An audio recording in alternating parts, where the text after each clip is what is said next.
बच्चों C intermediate paper number 2 corporate and other laws में 26 का पेपर कैसा दिख सकता है ये मैं आपको बताने वाली हूँ।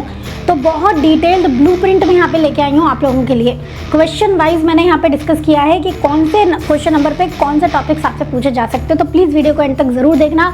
बहुत मेहनत लगती है इस तरीके के एनालिसिस में। लास्ट 6 अटेम्प्ट्स के पेपर को यहाँ पे एनालाइज किया है और फिर आपके लिए ये पेपर पैटर्न हमने डिकोड किया है, एक्सपेक्टेड पेपर यहाँ पे डिकोड किया है। ठीक है,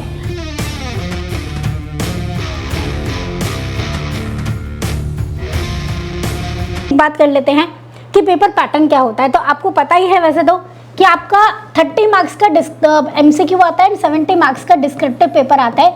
तो यहाँ पे जो डिस्क्रिप्टिव वाला पार्ट है ना वो मैं आपके लिए एनालाइज करने वाली हूँ, क्योंकि वो 70 मार्क्स का है ना। तो यहाँ पे आप देखो होता क्या है, डिस्क्रिप्टिव में क्वेश्चन नंबर 1 कंपलसरी होता है और बाकी आपको 5 में से कोई भी 4 करने होते हैं। तो टोटल 6 क्वेश्चन आते हैं। आपके पास 6 क्वेश्चन होते हैं 14 मार्क्स के। आपके पास 84 मार्क्स का पेपर होता है, जिसमें से फर्स्ट क्वेश्चन इज कंपलसरी और फिर कोई भी 4 आपको करने हैं। तो आपको 5 क्वेश्चन करने होते हैं 14 मार्क्स के। इस तरीके से आपको 70 मार्क्स का पेपर अटेम्प्ट करना होता है। ठीक है, अब यहाँ पे जो 70 मार्क्स का पेपर है उसका पैटर्न देखना है और एक चीज एनालाइज करना। मैं देखती हूँ कितना स्टूडेंट्स एनालाइज कर पाते हैं। क्वेश्चन नंबर 1 ध्यान से देखो, ABC। ठीक है, ऐसे ABC करके 3 पार्ट में आते हैं, 5 mark 5 mark 4 mark. Question number 1 A 5 mark की स्टडी, नेक्स्ट B 5 मार्क की स्टडी और C FEMA. Similarly question number 2 में भी C पार्ट GCA।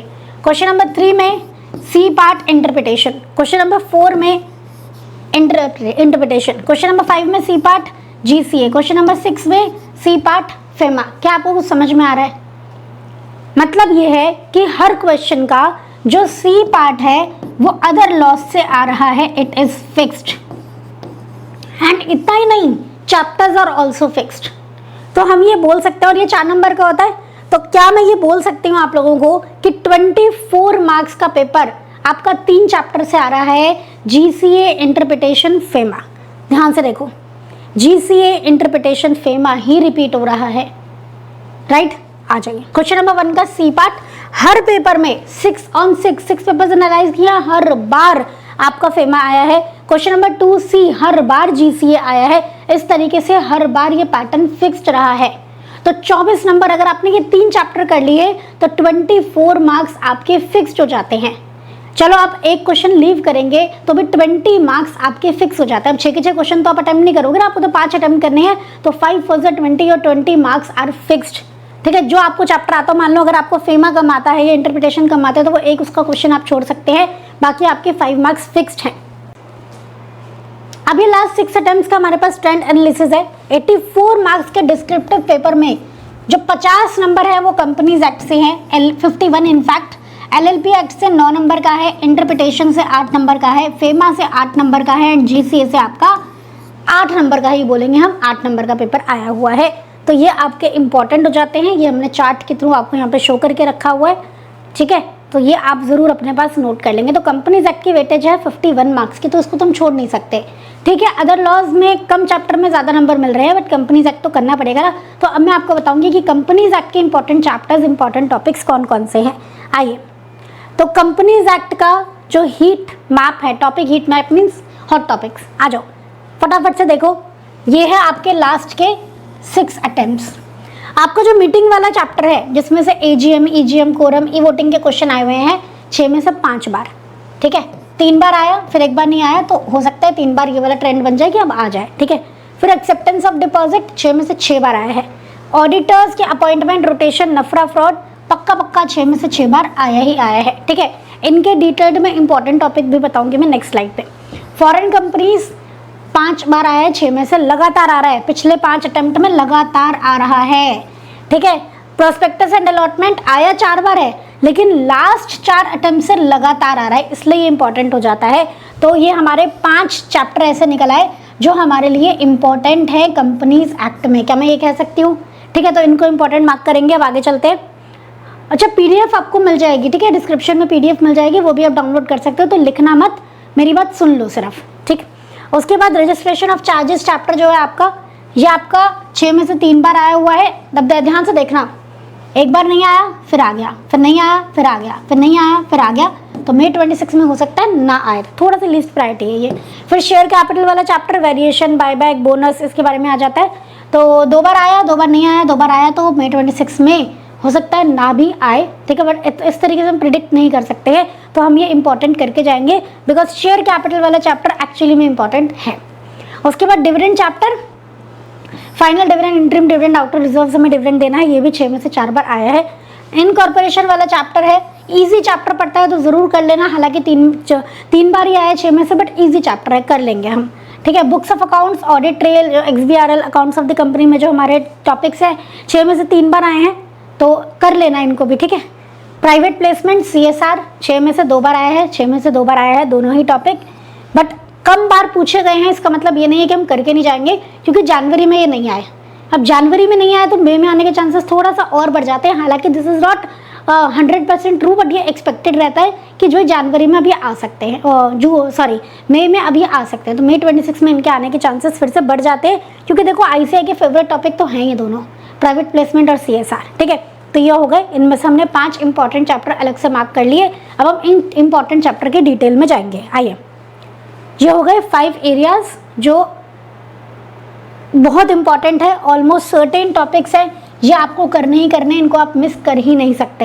ये ऐसे एरियाज है जो 6 पेपर्स में से 4 या 5 या 6 बार आए हैं, तो ये बहुत इंपॉर्टेंट हो जाते हैं। तो एक्सेप्टेंस ऑफ डिपॉजिट सेक्शन 73 से 76, एलिजिबल कंपनी की कंडीशंस के ऊपर क्वेश्चन आ जाता है। रीपेमेंट, टेन्योर, डिपॉजिट के डेफिनेशन में क्वेश्चन आ जाता है।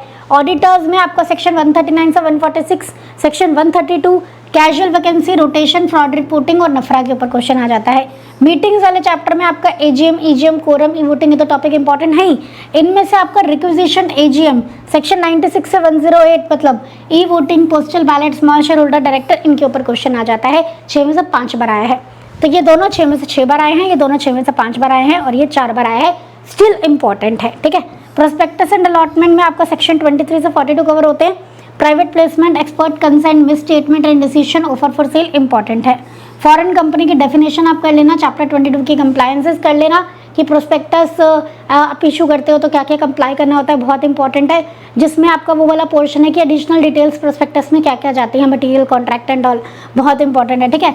ROC filing, branch versus subsidiaries, इसके ऊपर क्वेश्चन आ जाता है, ठीक है। बेसिकली फाइनेंशियल ईयर से रिलेटेड कि वो फाइनेंशियल ईयर रखना चाहती है अपना दूसरी कंट्री, जो holding own subsidiary and all, ये सारे क्वेश्चन ना तो अच्छे से कर लेना। फॉरेन कंपनी छोटा सा चैप्टर है, उसे बहुत अच्छे से कर लेना, बिल्कुल भी कहीं पे भी कोई कमी नहीं रहनी चाहिए, ठीक है। तो ये हो गए हमारे 5 एरियाज जो बहुत इंपॉर्टेंट है, उनके हमने डिटेल में आपको टॉपिक बता दिया। अब हम बात करेंगे इंटरप्रिटेशन ऑफ स्टैट्यूट्स के बारे में। एक 4 मार्क्स का क्वेश्चन तो इसका पक्का पक्का आता है, जहाँ पे आपसे मैक्सिम्स पूछे जाते हैं। तो कौन कौन से मैक्सिम्स आपसे पिछले 6 अटेम्प्ट में पूछे गए हैं, ध्यान से देखो।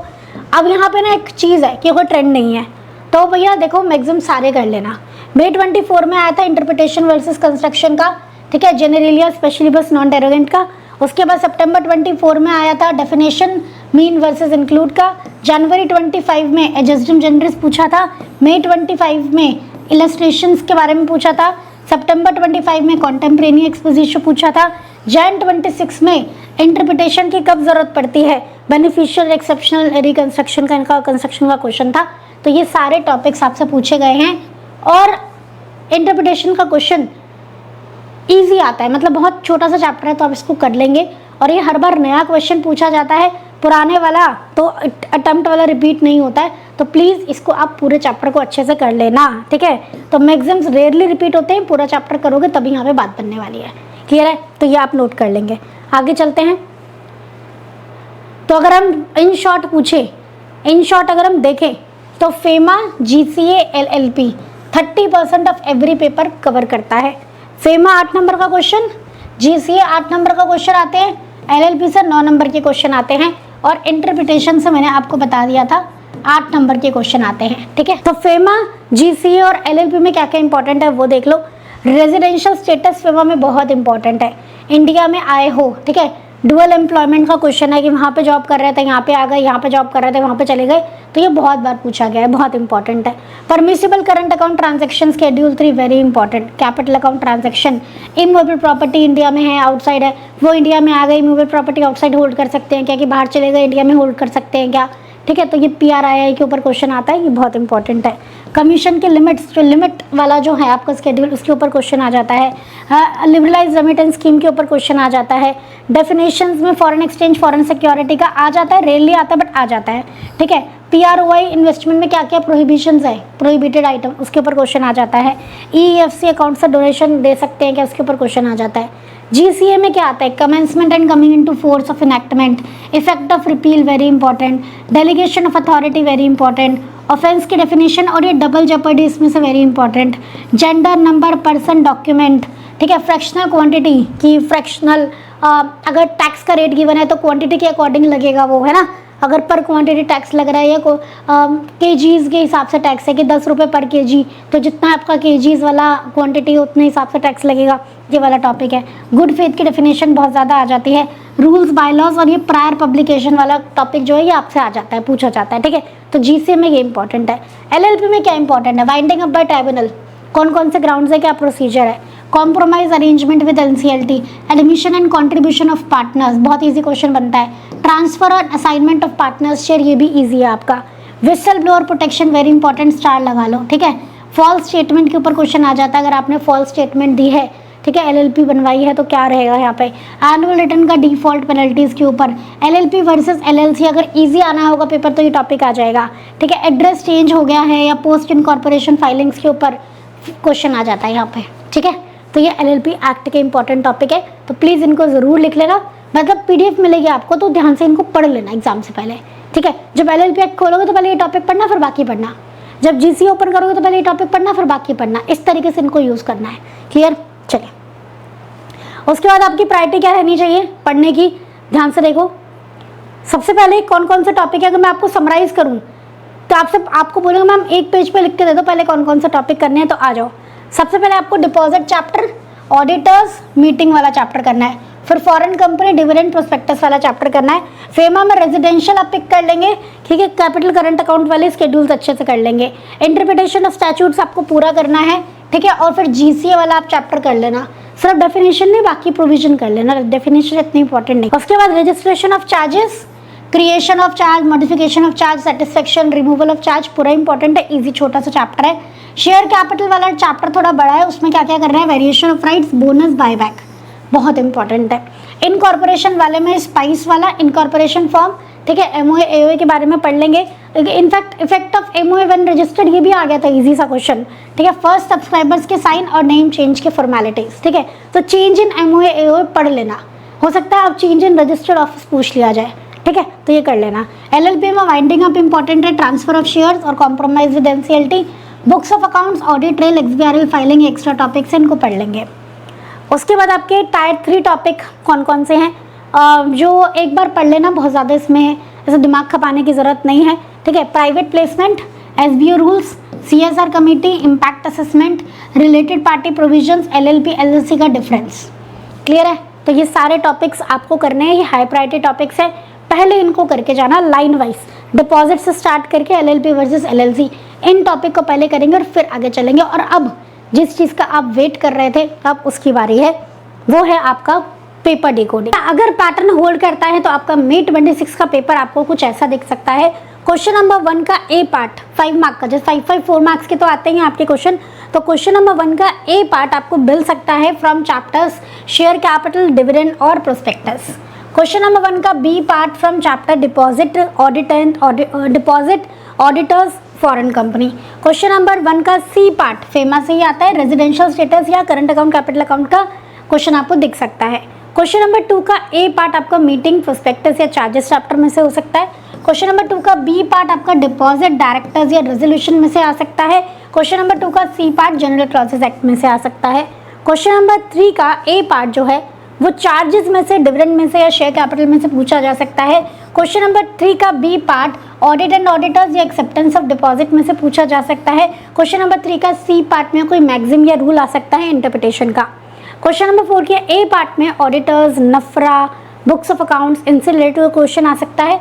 क्वेश्चन नंबर 4 के B पार्ट में LLP आता है, फिक्स्ड है। क्वेश्चन नंबर 4 के C पार्ट में इंटरप्रिटेशन आता है, फिक्स्ड है। अगर मैक्सिम यहाँ पे आ गया तो यहाँ डॉक्ट्रिन या प्रिंसिपल आ जाएगा, ठीक है, इस तरीके से आ सकता है। क्वेश्चन नंबर 5 के A पार्ट में आपसे डायरेक्टर्स का क्वेश्चन पूछा जा सकता है, केएमपी का, ओपीसी का पूछा जा सकता है। बेसिकली डायरेक्टर्स की अपॉइंटमेंट बाय पोस्टल बैलेट, वो वाला टॉपिक के बारे में बात कर रहे हैं। और क्वेश्चन नंबर 5 के बी पार्ट में एलएलपी या कंपनीज एक्ट की केस स्टडी आ जाती है। क्वेश्चन नंबर 5 के सी पार्ट में जनरल क्लॉजेस एक्ट आता है। क्वेश्चन नंबर 6 के ए पार्ट में कंपनीज एक्ट आता है। यहाँ चॉइस भी होती है आपके पास एक, ठीक है। तो कंपनीज एक्ट में आपसे मीटिंग, फॉरेन कंपनी या एक्सबीआरएल कुछ भी पूछा जा सकता है। क्वेश्चन नंबर 6 के बी पार्ट में आपसे कंप्लायंस के बारे में पूछा जा सकता है, फॉरेन कंपनी का, ठीक है। डिविडेंड या प्रोस्पेक्टस के बारे में पूछा जा सकता है। क्वेश्चन नंबर 6 के सी पार्ट में फेमा आता है, फिक्स्ड है, डेफिनेशन या परमिसिबल रेमिटेंसेज, इंडिया से क्या क्या बाहर ले जा सकते हो आप, किन किन खर्चों के लिए बाहर पेमेंट कर सकते हो इंडिया में रहते हुए, इनके ऊपर क्वेश्चन आ सकता है। तो ये है आपका एक्सपेक्टेड पेपर फॉर May 26, जिसके अकॉर्डिंग आप अपनी प्रिपरेशन करेंगे। क्लियर है? Got it? स्क्रीनशॉट लेने की कोई ज़रूरत नहीं है क्योंकि PDF आपको मिल जाएगी डिस्क्रिप्शन में। बाकी आपको कोई भी इशू आता है, कोई भी दिक्कत आती है, सपोर्ट टीम से किसी भी तरीके की सपोर्ट की रिक्वायरमेंट है तो डिस्क्रिप्शन में आपको क्वेरी फॉर्म मिल जाएगा, आप वो फिल कर देंगे तो सपोर्ट टीम आपको हेल्प कर देगी। बाकी ये मेरी तरफ से आपके लिए May 26 का ब्लूप्रिंट था। इस तरीके से आपको एग्जाम में पेपर देखने को मिल सकता है और एनालिसिस किया हमने लास्ट 6 अटेम्प्ट्स का, जिसमें आपके लिए इंपॉर्टेंट टॉपिक्स हम लोगों ने यहाँ पे प्रिपरेशन के लिए, रिविजन के लिए यहाँ पे लिखवा दिए हैं, ठीक है। तो वीडियो को प्लीज़ ज़्यादा से ज़्यादा अपने फ्रेंड्स के साथ शेयर करना एंड वीडियो कैसी लगी है कमेंट में ज़रूर बताना, ठीक है। तो मिलते हैं नेक्स्ट वीडियो में। फिलहाल आप इसको यूज़ करें अच्छे से, जो ये मेहनत हम लोगों ने आपके लिए की है, आई होप ये फ्रूटफुल साबित होगी। आप अच्छे से इनको यूज़ करना, इसी तरीके से अपनी रिविजन करना, ठीक है। बाकी के चैप्टर्स टॉपिक्स बाद में, पहले इनको रिवाइज करना है। These are the priority topics, these are the priority chapters, right. फिर हम आगे चलेंगे, बाकी चैप्टर हम बाद में रिवाइज करेंगे, टाइम बचेगा तो, क्योंकि एग्जाम से 1.5 दिन पहले इतना टाइम आपके पास नहीं होता है कि आप सब कुछ 100% रिवाइज कर सको। तो इन टॉपिक को आपको 100% रिवाइज करना है, बाकी टॉपिक को ऊपर से देख के चले जाना। क्लियर है? तो ये आपकी स्ट्रैटेजी होनी चाहिए। तो मिलते हैं नेक्स्ट वीडियो में। थैंक यू सो मच बच्चों। जय श्री श्याम।